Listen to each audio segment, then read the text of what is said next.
네, 국내 코로나19 신규 확진부터 바로 알아보겠습니다. 오늘 0시 기준 국내 코로나19 신규 환자 76명입니다. 나흘째 두 자릿수를 유지하고 있습니다. 구체적으로 보죠. 일단 해외 유입 환자가 26명이고요. 국내 지역 감염 환자는 50명입니다. 이 50명 중에 30명이 수도권에서 나왔는데요. 경기도 15명, 서울 11명, 그리고 인천 4명 등입니다. 자, 그리고 수도권 바깥에선 부산이 환자가 많았습니다. 14명이 확진 판정을 새로 받았습니다. 부산의 햇드락 요양병원 관련해서도 반복적인 추가 검사가 진행되고 있습니다. 14명이 추가로 확진되어 현재까지 73명이 확인되었습니다. 네, 햇드락 요양병원 상황이 특히 심각한 건 맞지만 다른 지역에서도 병원을 중심으로 한 산발적인 집단 감염이 이어지고 있습니다. 경기도 광주의 SRC 재활병원이 대표적입니다. 최근 그 발생 양상에 대한 위험 요인을 분석해 보면 지난주 한 주의 그 발생 양상에서는 재활병원, 요양병원 등 감염의 취약시설에서 집단 감염이 지속 보고되고 있는 상황입니다. 오늘부터 서울, 경기, 인천 등 수도권 소재의 그 요양기관 등 고위험 시설의 종사자와 또 이용자를 대상으로 한 전수검사를 실시할 계획입니다. 네, 앞서 말씀드린 대로 나흘째 신규 확진 두 자릿수를 유지 중이지만 불안한 상황은 여전합니다. 신규 환자 숫자가 감소세가 아닌 들쑥날쑥인 것도 불안한 요인입니다. 지난 한 주간 국내 발생 확진자 수는 최소 41명에서 최대 95명까지 큰 편차를 보이고 있어 여전히 불안정한 상황입니다. 일상 곳곳에서 생활 방역을 정착시키고 의료기관, 콜센터 등으로부터의 대규모 집단 감염을 차단하는 한편 가을철 이동 증가와 일교차 큰 날씨 등 당면한 위험 요인에 선제적으로 대처하는 한 주가 되어야 하겠습니다. 네, 그리고 이 국내 신규 확진의 일부가 이 해외 유입 사례인 것도 집중해서 봐야 할 대목인데요. 정세균 국무총리는 오늘 중앙재난안전대책본부 회의에서 해외 유입과 관련해 선제적 조치를 거듭 강조했습니다. 최근 해외 코로나19 확산세가 심각합니다. 이에 따라 국내로의 코로나19 유입 위험도 증가하고 있습니다. 지난주만 해도 추이를 감시하고 있는 나라로부터의 해외 유입 사례가 2배나 늘었습니다.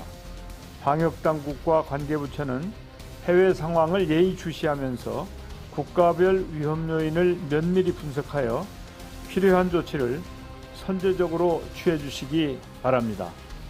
네, 정말 해외 상황 심각합니다. 특히나 유럽과 미국 그리고 인도 등의 확산세가 무섭습니다. 어제 신규 확진 통계를 잠깐 보죠. 어제 인도에선 5만 5천여 명의 확진자가 나왔습니다. 그리고 미국에서도 4만 4,900여 명의 환자가 새로 나왔습니다.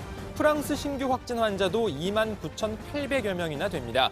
영국도 16,900여 명, 이탈리아도 11,700여 명입니다. 다시 한번 말씀드리지만 하루에 나온 환자입니다. 자, 인구 약 1,150만 명의 벨기에에서도 어제 하루 10,000명이 넘는 확진자가 나왔습니다. 지난주에도 전해드렸지만 프랑스에선 17일부터 파리 등 8개 주요 도시에서 야간 통행 제한 조치가 시작이 됐고요. 독일 역시 술집 등의 영업 시간에 제한을 두기 시작했고 영국에선 타 가구 구성원들과의 실내 접촉을 금지했습니다. 그러니까 함께 사는 가족 외에 실내에서 사람들과 만나지 말라는 거죠. 당장 유럽 각국 식당과 술집에 종사하는 사람들은 고용 불안에 떨고 있습니다.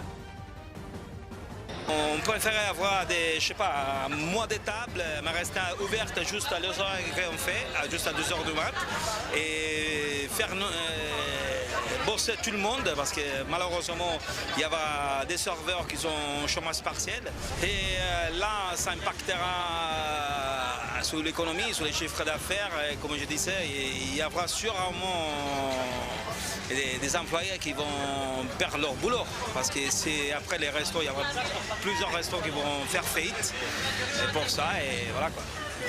C'est une catastrophe quoi. Ja, also es ist ein totales, es ist eine Farce, muss ich ganz ehrlich sagen. Das Urteil ist eine Farce, weil wir haben jetzt die Sperrstunde aufgehoben, ab 23 Uhr kein Alkohol mehr, heißt für uns, wir halten uns dran. Es wird aber, wie du schon sagst, in einigen Gegenden in Berlin, Friedrichshain, Kreuzberg, Neukölln, da gibt es Bars, denen ist das egal, denen wird das egal sein. Was ich auch verstehen kann. Es geht hier um die Existenz einiger Gastronomen. Es geht hier um Arbeitsplätze. Wir alleine haben 60 Arbeitsplätze, die wir hier bei uns haben. 네, 유럽 각국 시민들의 반응은 엇갈립니다. 답답하지만 어쩔 수 없다라는 의견이 많지만 장기간에 걸친 코로나19와의 싸움에 지친 기색도 역력합니다. Pour les restaurateurs, je comprends bien que ce soit très, très difficile pour eux. Je les plains, je suis le premier à les plaindre. Mais je pense que c'est vrai, enfin, il y a un moment, il faut faire un équilibre entre santé publique, santé économique et compagnie. Et je pense qu'on essaye de faire au mieux. C'est pas facile pour tout le monde. Businesses are going to be affected severely. We are not going to see the same situation again as it was before Corona. So unfortunately, people have to get used to a new reality and they have to start life from different perspective. Ich wollte heute eigentlich hier meinen 20. Geburtstag feiern und ich war wirklich ziemlich motiviert und so. Das mit der Sperrstunde ist jetzt halt wirklich schade, dass man halt jetzt hier echt nicht so frei leben kann und halt endlich mal wieder die Sau rauslassen kann. Also es geht mir echt ja, ich kann auch noch mal tryen. 네, 인구 900만 명의 오스트리아에서도 하루 1,600여 명의 신규 확진이 나오고 있는데요. 오스트리아 외무장관도 최근 확진 판정을 받았습니다. 오스트리아에 거주 중인 우리나라 유학생에게 잠깐 현지 상황 등을 물어봤습니다. 일단 오스트리아 상황이 유럽 내에서 심각한 편에 속하는 것으로 알고 있는데 좀 더 구체적으로 오스트리아 상황 설명을 부탁드립니다.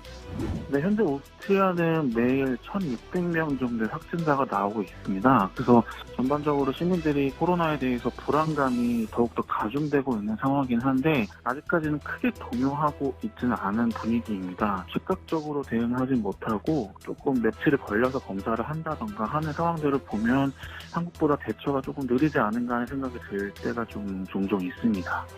하루에 신규 확진이 1,600여 명이 나오고 있고 정부의 대응이 좀 미흡하다고 느끼신다는 건데 여러 가지를 좀 거주하시면서 불안한 마음도 있으실 것 같아요. 실제로 우리나라처럼 거리두기 단계별로 시행하는 조치가 없는 상황이고 학교도 다니고 일상생활을 지속적으로 하고 있기 때문에 개인적으로 굉장히 많이 불안감을 가지고 있고요. 주변에 확진자가 생기고 있기 때문에 저 스스로도 상당히 경계를 하면서 생활을 하고 있는 상황입니다. 오스트리아 정부나 또는 지역 정부에서 어떤 조치들을 하고 있는지 설명을 부탁드리겠습니다. 현재 대중교통을 이용하거나 밀집된 실내에서 마스크 착용이 의무화되어 있는데요. 만약에 마스크를 착용하지 않은 상황이 발각이 되면 벌금을 매기는 걸로 알고 있습니다. 총리가 지난주 금요일에 방송을 통해 월요일부터 시행될 긴급 성명을 발표하겠다라는 예고가 지금 된 상태이고요. 아마도 그것이 독일이나 프랑스처럼 야간 통행 금지령을 내리지 않을까 하는 예상들을 하고 있습니다. 네, 그렇습니다. 자, 미국도 앞서 보신 대로 확진자가 연일 수만 명씩 나오고 있는 상황인데요. 보름 앞으로 다가온 대선 유세전과 맞물리면서 코로나19 대응에 있어 혼란한 상황이 이어지고 있습니다. 이번에는 트럼프 대통령의 의학 고문인 스콧 애틀러스 박사가 마스크는 효과가 없다라는 글을 자신의 트위터 계정에 올려서 논란이 됐습니다.